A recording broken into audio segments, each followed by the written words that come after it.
This episode of the Beauty Industry Podcast is brought to you by Dermalist, the new Australian company redefining cosmeceutical skincare.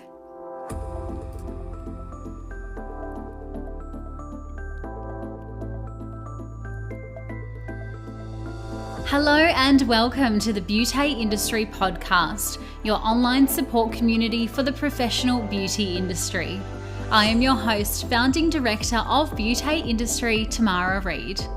Here we are closing the competitive gap and speaking your language. This is a platform created and dedicated to the professional beauty industry, valuing community over competition. We serve to help connect you with inspiration from industry experts, expand your knowledge through educational pieces, and bring you the latest in product and technology innovation. This is Beauty Industry. Today, my guest is Dr. Harry Weisinger from Truth Origins. Dr. Harry is a family doctor in Australia, but has also worked in the UK, Europe, and the United States. Before he obtained his medical degree, Harry completed a master's and PhD looking into the effects of nutrition on brain development, body weight, and blood pressure. Throughout his working career as a medical doctor, university professor, and a scientist, Dr. Harry had committed his life to improving human health. Often having been asked by his patients about various supplements, he realised that the evidence for most of them was inadequate and unsatisfying. With a commitment to providing better supplements and better evidence with his best friend, he co-founded Truth Origins. Dr. Harry and I discuss the focus on plant-based products, physical and internal conditions he has seen transform with such ingredients, and his ultimate love for customer service, scientific research, and e-commerce, which helped found Truth Origins. Here's Harry and I for Beauty Industry. Dr. Harry, welcome to the Beauty Industry Podcast. Pleasure to be here, Tamara. Thanks for having me. Thank you so much for joining me this morning. Dr. Harry, we start our episodes with the same question every single week by finding out how our experts entered into the professional beauty industry, and I'd love to explore that with you today. Well, Tamara, of course, a key part of beauty is maintaining and improving health. So I suppose I've been, in that way, part of the professional beauty industry for most of my adult life. First as a scientist, then as a doctor, and most recently as the medical director for Truth. Right. Interesting. Scientist, doctor, medical director. How does one go from being a scientist to a doctor, and why science in the first place?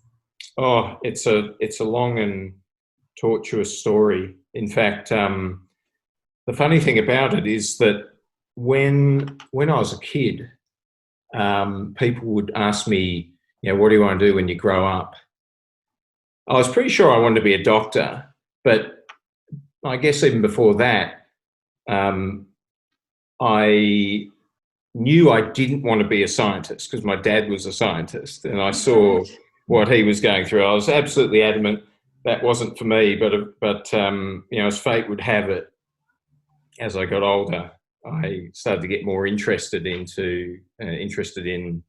scientific research and health research, and that's just what happened. I went from doing my master's and PhD in nutrition and neuroscience, and after doing that for a while, and I was actually reasonably successful, I realised that to really be successful and win grant funding, which is so important for research, it would help to have a medical degree.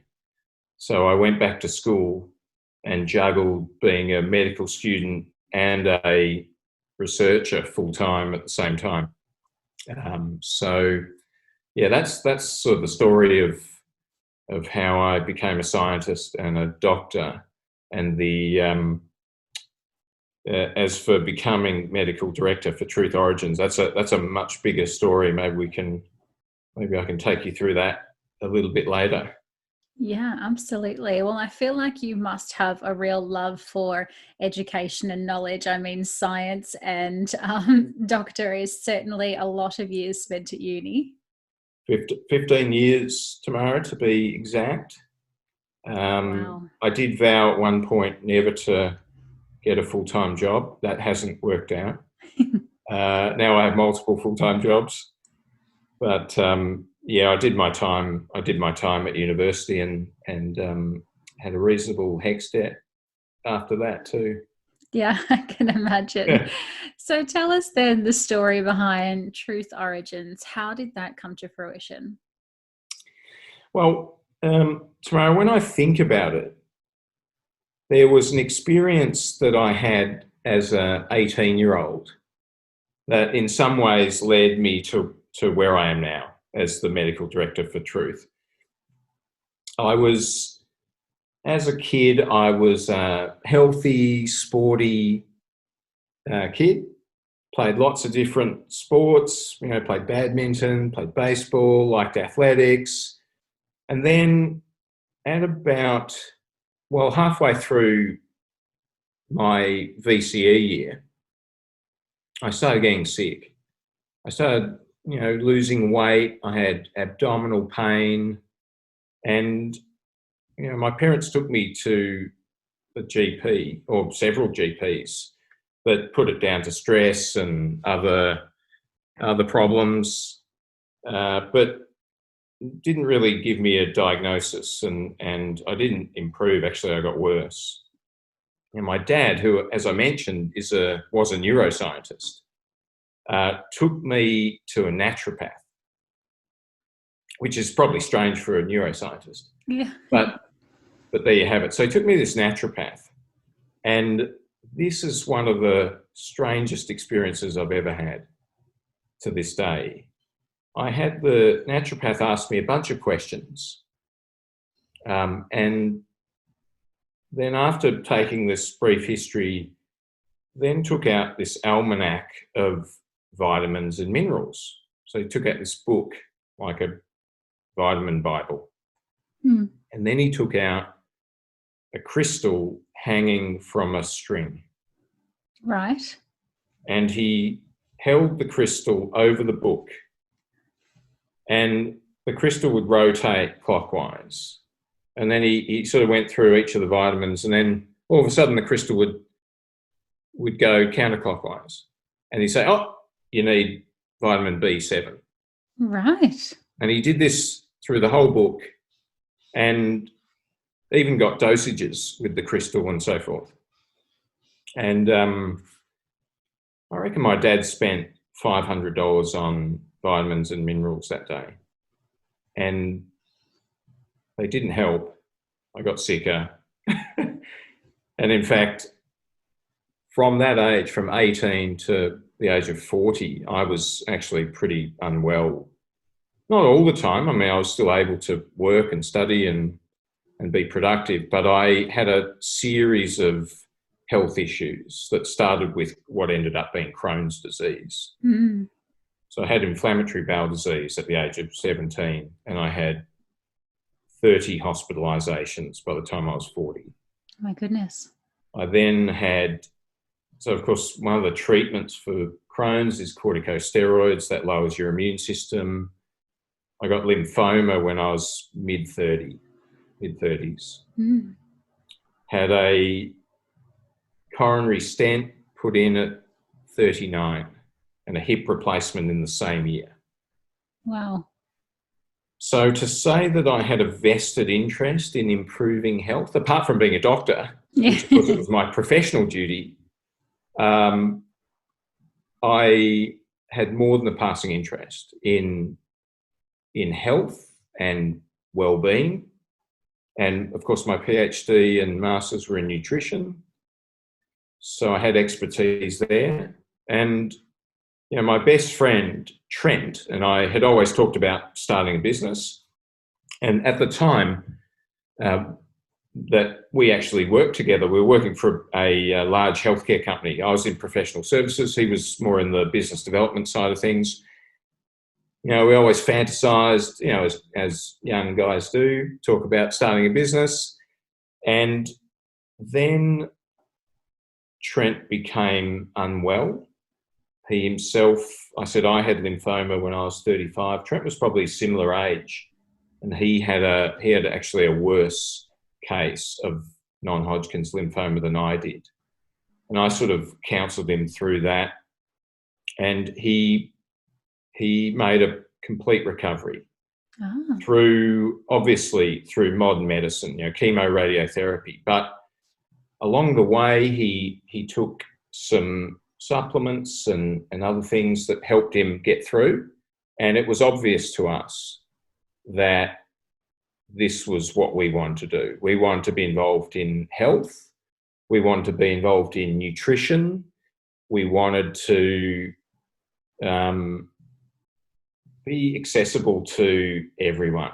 And I think today it's much easier because of eCommerce and social media. You can get to people and have a lot more reach. So that's the long-winded answer to how Truth Origins came about.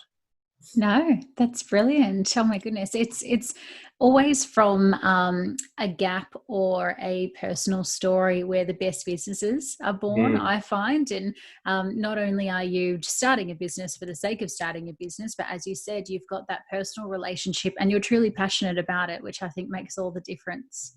Absolutely.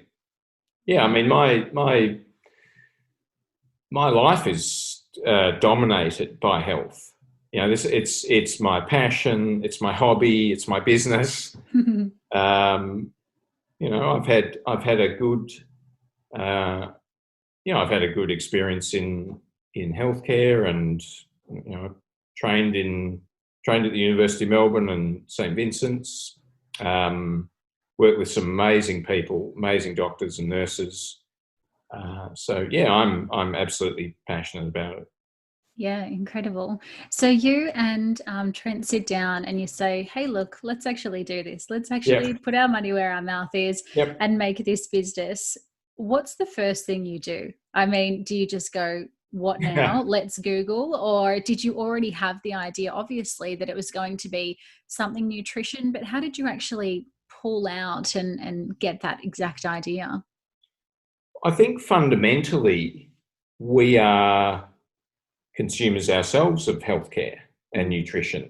And Trent and I make no secret about the fact that we apply a different standard of evidence for ourselves as consumers than we do as say the medical director. So I will try virtually anything that is reputed to be helpful in health and wellness. And so we were just aware of this stuff because we were health seeking, like yourself. We were health seeking people.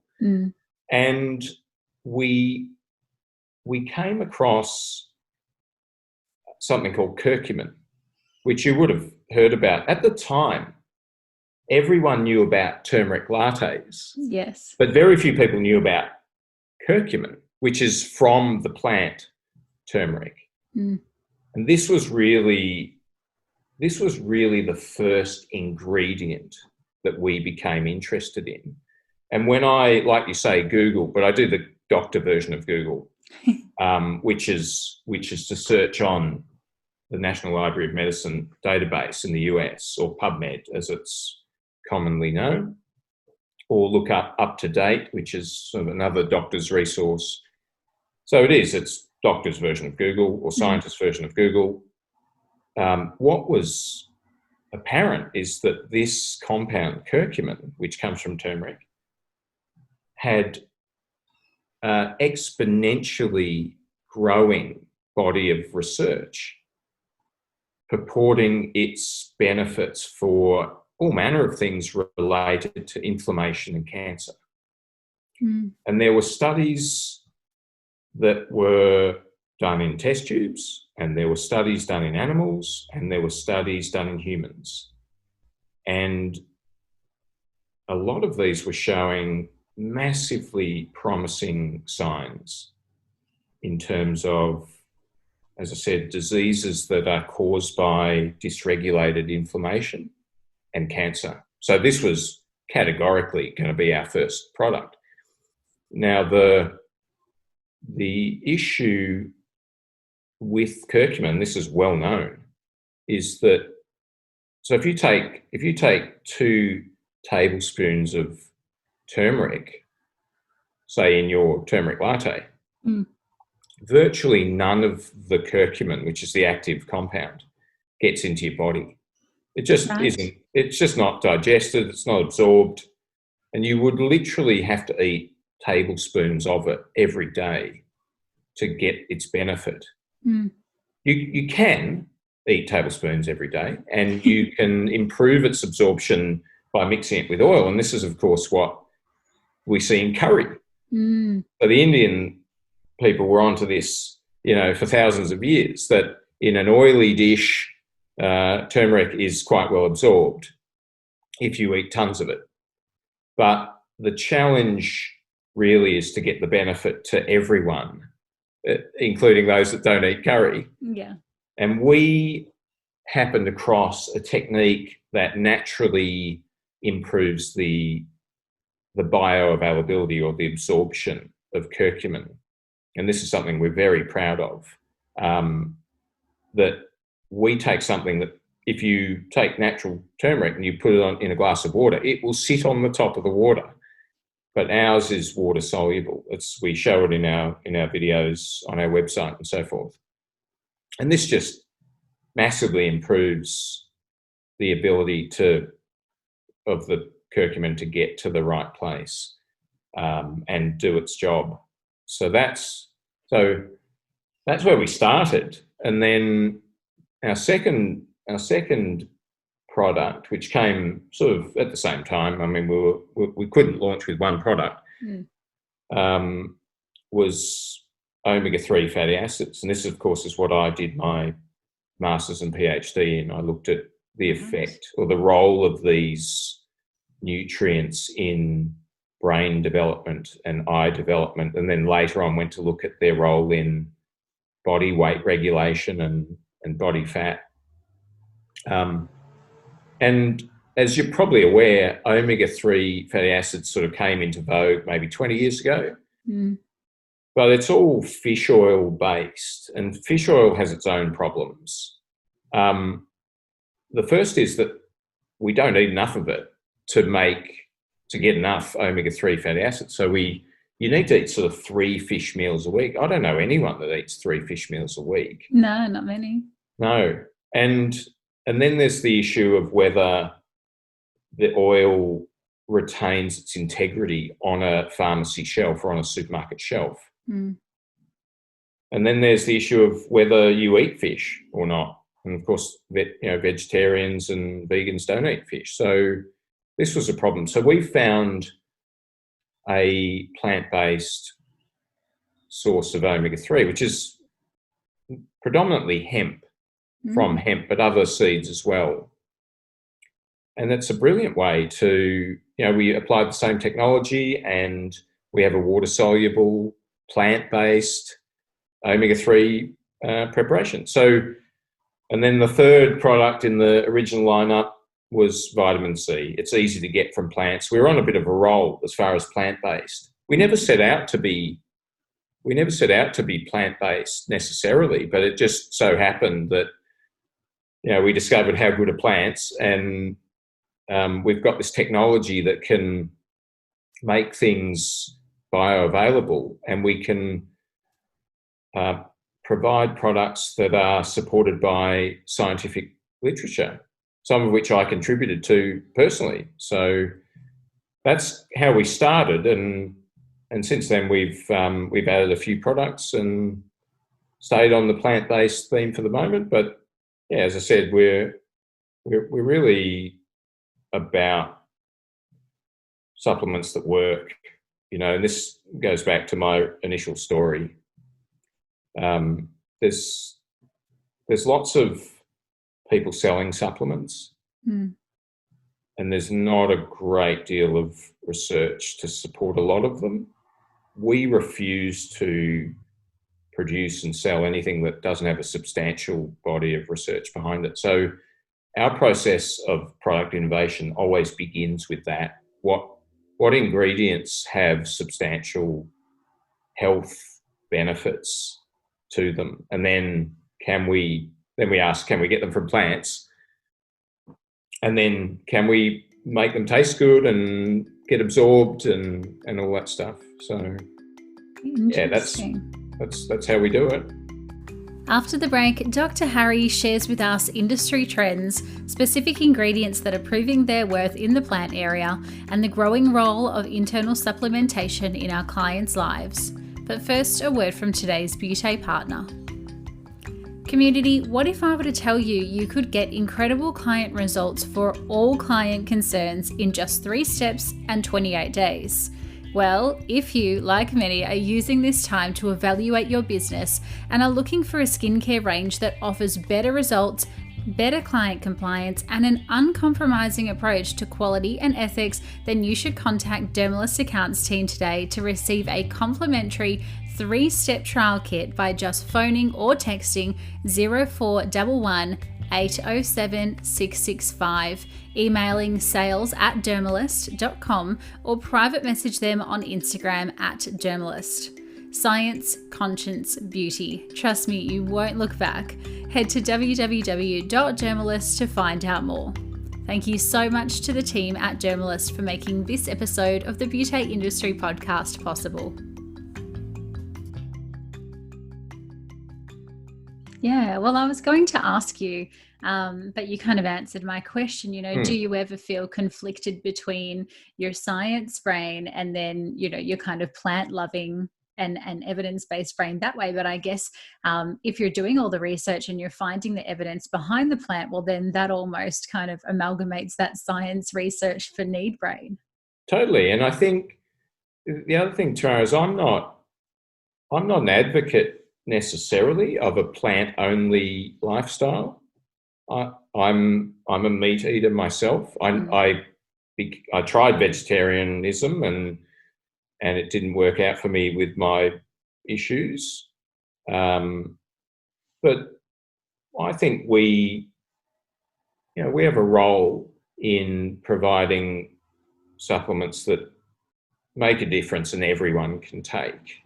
But as I said, it's certainly not something I advocate for professionally as a doctor. I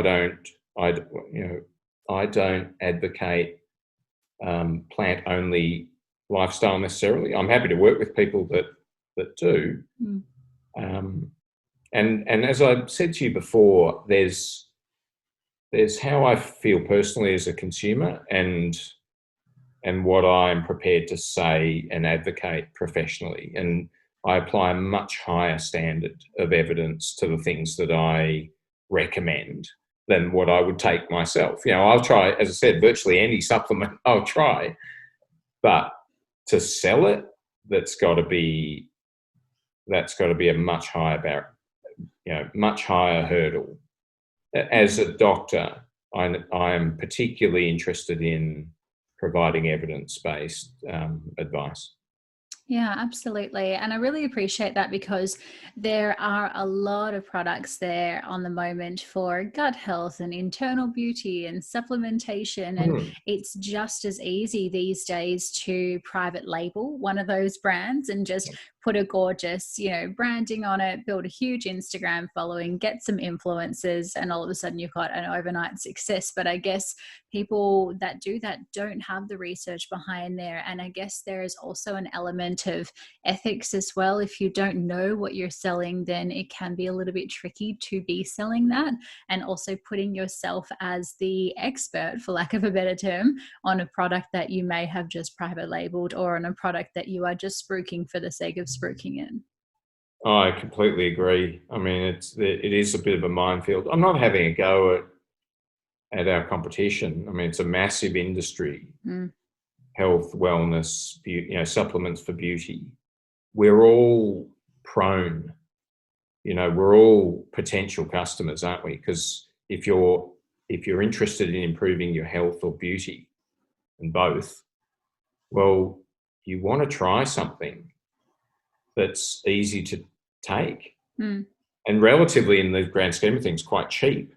$1 a day or whatever it is for a typical supplement.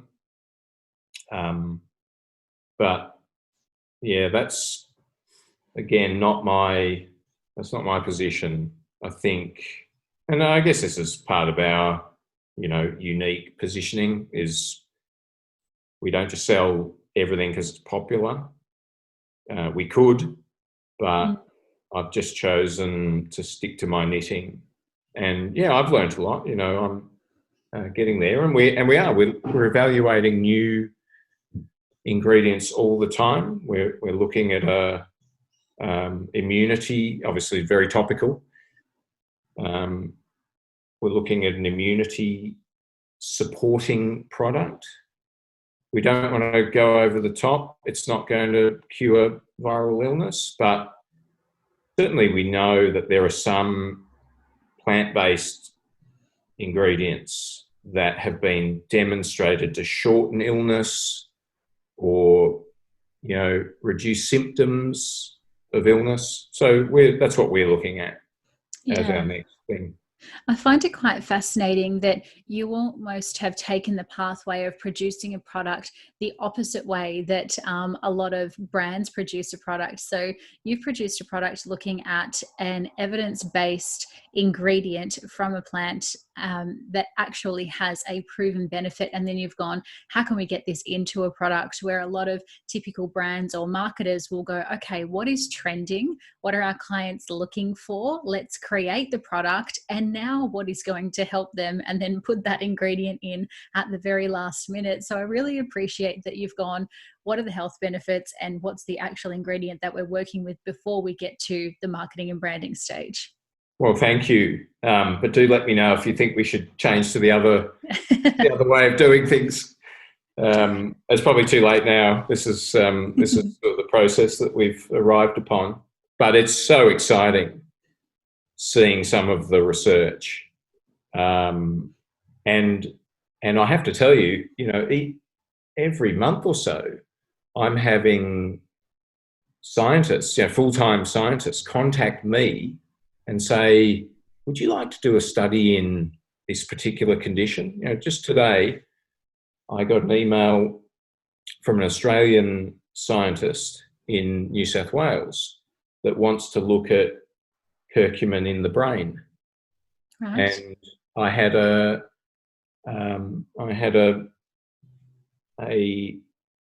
maxillofacial surgeon contact me maybe a month ago, who wants to try curcumin to treat something called lichen planus, which is a particularly aggravating condition of the tongue, inflammatory and hard to treat, precancerous in many cases. And I just find this brilliant, because we've got a product that we know in the research is in with a shot. It's not snake oil. It's in with a shot of actually doing something good in these conditions. So it's really exciting times now with the research opportunities and what's coming out. Yeah, incredible. So with the product, obviously we're still promoting to clients, healthy eating habits, healthy lifestyle, and then they're taking on the products. They are assisting their natural lifestyle. They're not kind of supplementing it. It's obviously not a miracle. There's no such thing as a miracle product, but what are the kind of benefits that people are seeing? Obviously you mentioned inflammation there, but when they use the products? Good question. Inflammation and pain is what we see, because as you say, there's a little bit of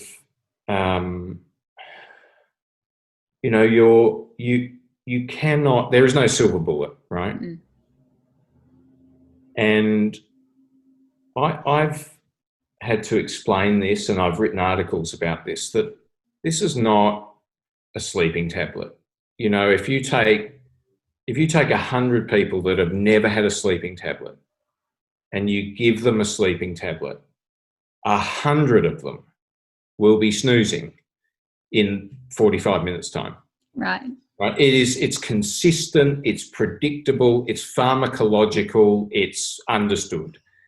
Right? And this is not curcumin.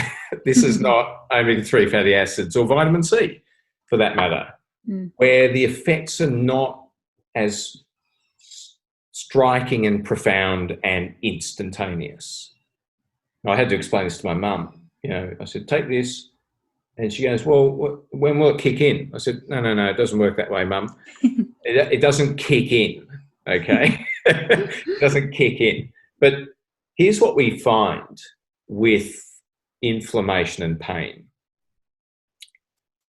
The users of our products, myself included, take it for a while and then, for whatever reason, forget to take it for a few days. Just go off the boil, just lose the habit, whatever. And then they get their symptoms back. So it's almost a reverse of the sleeping tablet effect. It's you stop taking it and you notice what it was doing. That's how subtle it is in many cases. Having said that, we have customers that have written in saying it's the only thing that works for their XYZ, endometriosis, osteoarthritis, rheumatoid arthritis, inflammatory bowel disease, whatever it is. These are the things we hear about from our customers. But what we know from the literature is that curcumin in particular, and this is our most popular product by far, curcumin in particular reduces dysregulated inflammation. So inflammation is a normal process. We need it to survive. It's not the case that everything anti-inflammatory is good. But we know that when inflammation is not meant to be there, it's very harmful. And half of the conditions that we suffer as a species are related to dysregulated inflammation. And curcumin is effective in correcting that. And the other thing is it kills cancer cells. So we haven't seen, I haven't had a customer contact us and say, you cured my cancer, and I don't expect to, and I hope I don't, because hopefully they're getting proper medical treatment as well. But the drug companies are definitely looking at ways of making curcumin adjuvant chemotherapy agent. And we know it kills breast cancer cell lines, bowel cancer cell lines. It kills it. And so it's a matter of time before we start hearing very good things about that. So that's sort of where we hear from our customers the most is pain, inflammation, because they're tangible, real symptoms that can be ameliorated with these supplements over time. Yeah, interesting. You mentioned there's some pretty big kind of diseases and disorders. Would you feel that, or have you had any experience in these products and also similar ingredients for use in topical skincare having the same kind of effect on conditions of the skin like acne and psoriasis and dermatitis, for example? So I have to tell you my own personal experience. I see a dermatologist every year, which is basically surveillance after my misadventures in health myself. I am absolutely 100% convinced that curcumin, since I've been taking it, has improved my skin. Right. I think the dermatoses that I had are going or gone. It's remarkable. And I am not the only one to say so. So definitely I can tell you that. In terms of vitamin C, as you know, vitamin C is fundamental to connective tissue function and immune function. And so without it, our skin doesn't behave as it should. And also, it's got a very large therapeutic window, which is to say it's hard to take too much. So it's kind of you do the cost-benefit analysis and you say, look, I think I'm better off taking vitamin C, because deficiency does exist, or insufficiency does exist, and we know how important it is for skin health. So that I can tell you as well. So, and of course we've added, pardon me, we've added some ingredients as well to our products just to fortify them and add benefits for skin. I mean, you of course, being in the industry yourself, you would be aware that biotin is important.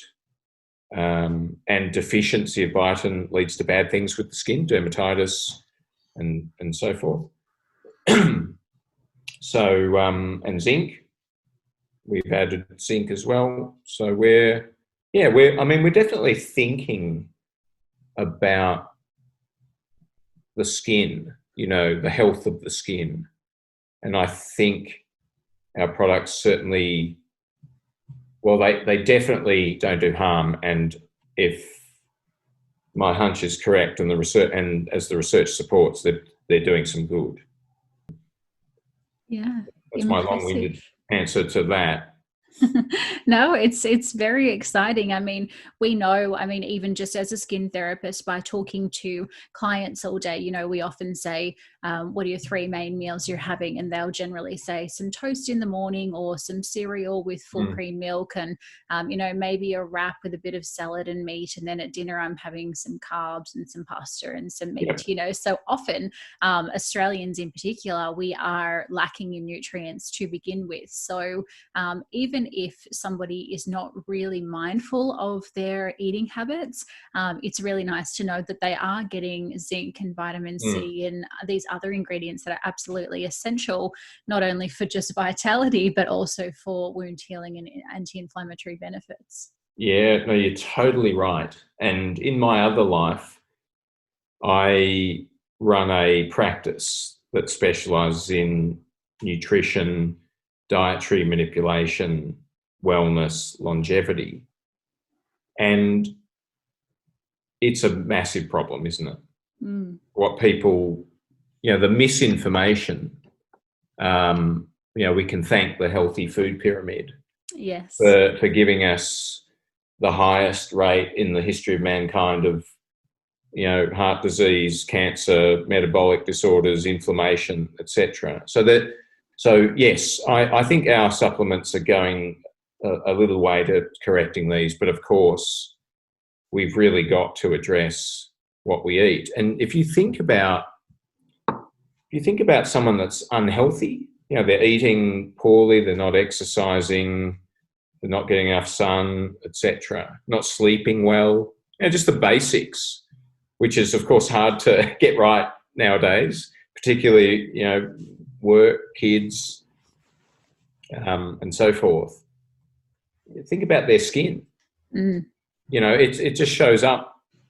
The skin shows, tells no lies, does it? I mean, if you're not healthy on the inside, you're very unlikely to have healthy skin.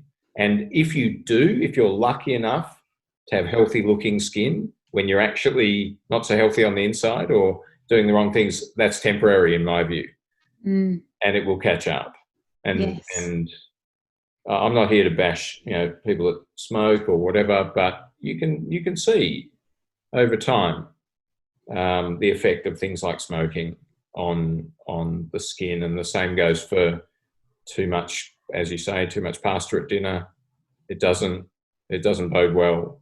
So it's a comprehensive approach is what we all need, and it's the good news, Tamara, is it's not complicated. There's no mystery. You've got to eat a balanced diet, not too much carbohydrate. It's probably the upside down food pyramid, if we're honest. Yeah. You've got to not eat every now and then. You've got to sleep well, and you've got to exercise. And if your diet is deficient, you should top it up and feel no shame in topping it up. We didn't know, if I take the example of omega-3 fatty acids, we didn't know how important these things were until 20 or 30 years ago, when the research showed just how much of this stuff is in the brain and in Mm. the eye. And then we found out that mothers pass it to their children in utero through the placenta, Mm. and that omega-3 fatty acids are recycled like nothing else. So we Right. don't let go of them. Once we get them, we really don't want to let go. So that just tells you, if I explain that to you, you know they're important. You don't know how, but why would the body bother Mm. conserving this stuff over generation if it wasn't important? And then we say, and there's not much of it in the diet. And then the studies come out that show that all-cause mortality is reduced and heart disease deaths are reduced by taking a certain dose of EPA, which is one of the main omega-3 fatty acids, every day. Mm.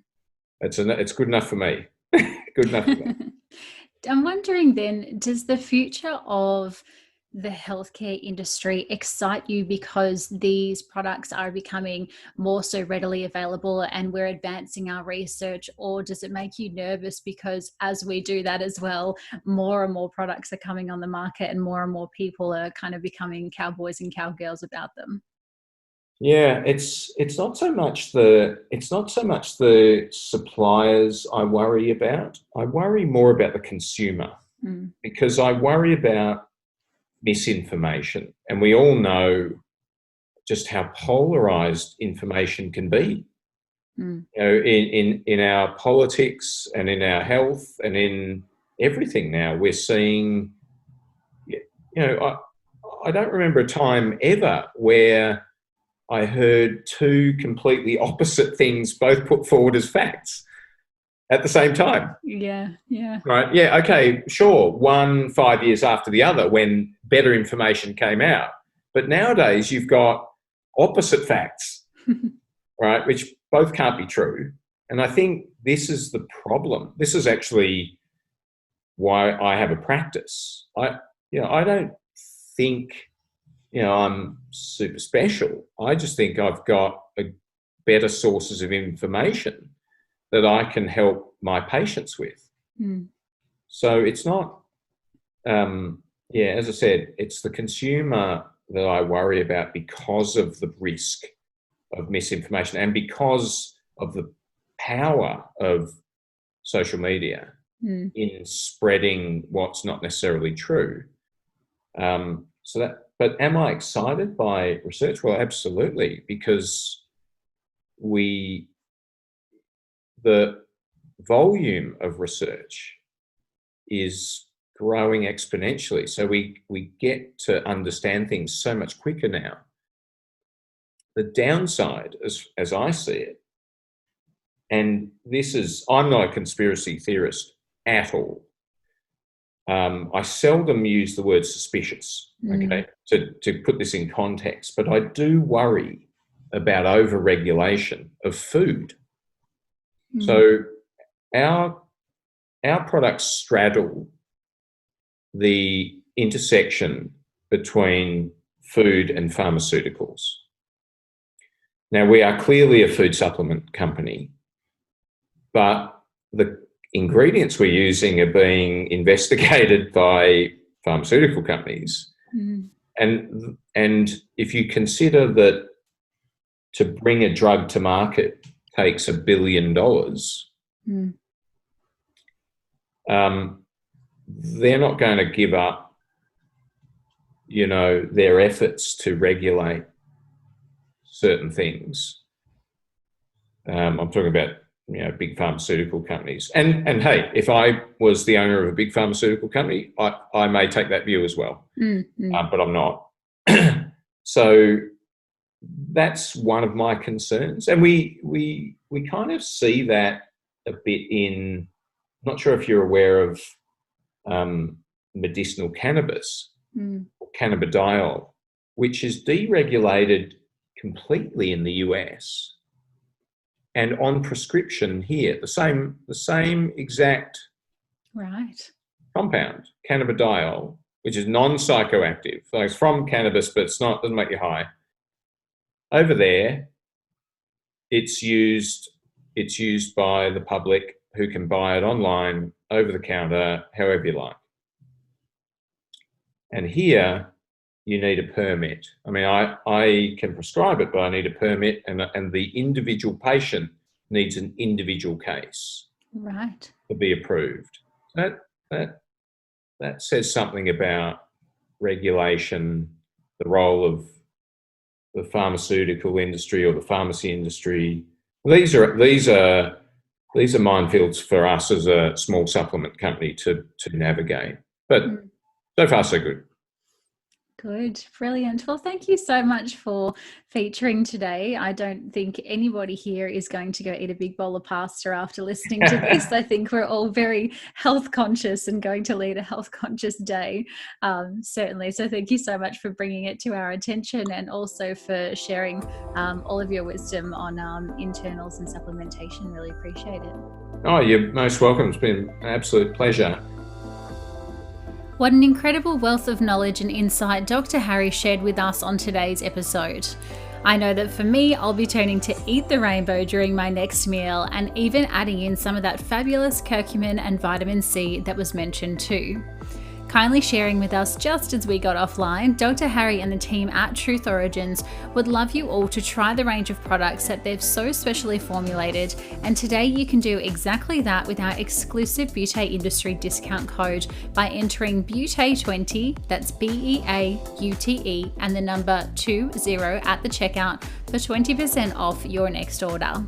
You can let us know how you're enjoying the episode and the products by tagging at truthorigins_AU on the gram, and us, of course, at Beauté Industry. Thank you so much for your time, your ears, and listening today.